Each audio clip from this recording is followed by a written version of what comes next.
All right, Todd McShay just did another mock draft, and I don't know about you. I'm more of a Brugler mock draft guy. He doesn't do enough to keep it going, so I sometimes think McShay is so busy at the machine that is ESPN that he doesn't have time to really intimately understand each team, and because he just has a lot of things that he has to do, and he's on the sidelines almost every weekend in the college level, and I feel like sometimes both him and Kuiper get so caught up in the college game that they forget how it translates to the NFL.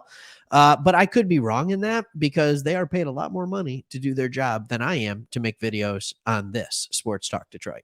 So, because I'm not paid to do them. So, anyways, here's what I will say. I mean, we get a little bit, but not much. So it certainly is not ESPN money. So anytime ESPN you want me to come on, I'm happy to give you my mock draft opinions. More than happy to do it. So let's stop talking about me. McShay did a mock draft and he went to the defensive side of the ball. Surprise, surprise for the Detroit Lions. And at first, when I saw who he had as pick, I yawned a little bit. But I'm coming around to the number 6 pick. I'm coming around to it. And so I'm going to tell you what's going on here and who he has us taking. So he goes with pick 6. It's Clemson DN Miles Murphy. This was the sexy pick for us early on. This was the pick that a lot of people had. This was going our way for a lot of people. And lately it's been fading away. But here's what McShay had to say about the pick. He said, I think Detroit sticks with Jared Goff and uses this pick on a porous defensive unit. I considered a cornerback, but Murphy has a much higher grade than my CB1. Okay, so let's just pause there for a second. Todd, that makes sense. Like, I understand that. And when I watch the tape of him, I do feel confident that he is going to be a solid contributor and player in the NFL. And he has a really, really good athletic profile. He said, and the defense needs support at multiple positions. It couldn't stop anyone last season. Hold on. This is what I'm talking about. Like, couldn't stop anyone. Do you go 8-2 down the stretch if you can't stop anyone? No. They allowed a league high 6.2 yards per play. True. Adding Murphy's speed off the edge to a group that already includes a 2022 first rounder Aiden Hutchinson and surprise rookie standout James Houston immediately moves the defense forward. He's not wrong. Also, when I see him play, he sits at 275. He could easily add 10, 15, 20 pounds, and he can be a guy that you can move everywhere. Like, he does have some skills. There's no doubt about it. I mean, he really does have skills. And if you want to go watch film on him, do it. But they're notoriously, they produce elite defensive linemen, and a group from the 2022 campaign appears to be no different. Murphy has racked up 14 and a half sacks and a whopping 25 and a half tackles for loss over the past 2 seasons. In the NFL, players are too good. Quarterbacks are too accurate. You need to mess stuff up. That's how you stop teams. You have tackles for loss. You need big plays, whether it's interceptions, whether it's sacks, whether it's tackling a running back 3-4 yards behind the line of scrimmage, whatever it might be, you need players that can interrupt stuff. Murphy is a dude that can interrupt stuff. 25 and a half tackles for loss over the past 2 seasons. That means he had a tackle for loss in almost every single game. When you add it to the sacks with the 25 and a half tackles, it's 40. In the last 2 years, he tackled someone behind the line of scrimmage 40 times.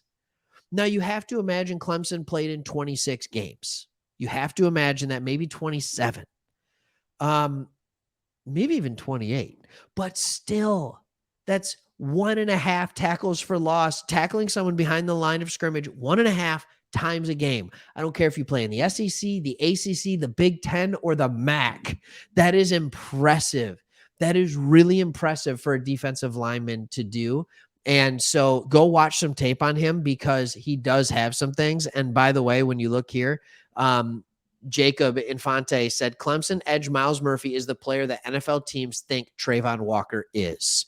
remember this tweet heading into the 2023 NFL draft. In other words, what he's saying is he's the dude that's already putting up the numbers that everybody hopes Trayvon Walker should because of his athletic profile. I can't wait to see how he tests at the combine. Okay, so what about the next pick?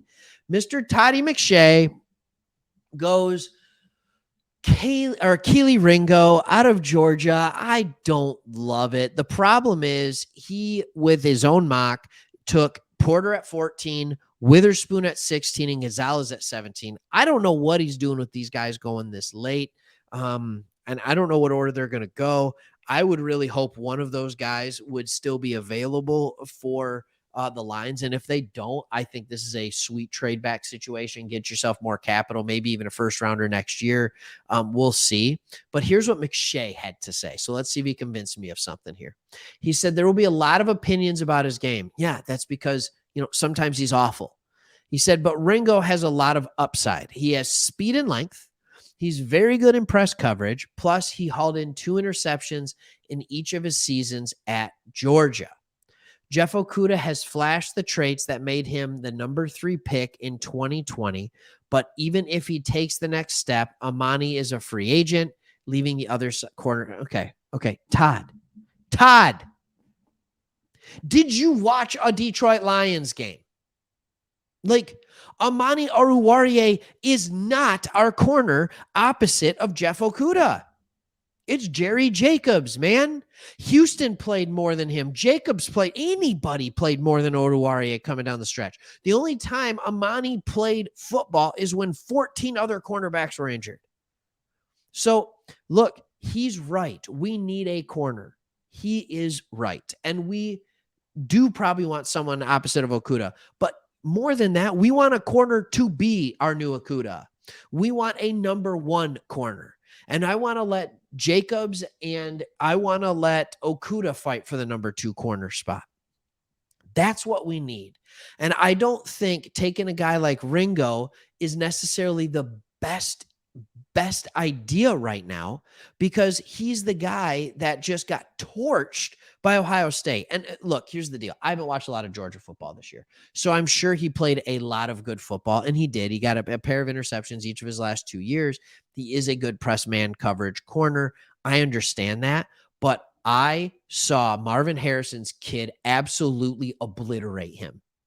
And I understand that Marvin Harrison Jr., even though he's a sophomore last year in college, I understand that he'd probably be a top 10 receiver in the NFL right now, but he made Ringo look absolutely silly. So I can't get that out of my mind. I'm not saying he won't be a good corner, but man, oh man, if he's struggling with that, what's he going to do with the speed and the quickness and the quick twitch in and out of cuts of receivers in the NFL? That makes me nervous. So pick number 1, I get it. If that's what's available and, the best 2 defensive linemen are off the board, go for it. Pick number 18, I'm questioning it. That's how I feel. Let me know what you think. Do you like McShay's mock draft, or are you with me? Ringo's not the guy. At least not yet. Let's see what he does moving in toward the combine and things like that. All right, we'll see you on the next one. Hit the subscribe button. And if you haven't, become a member of the channel. Do it. See you.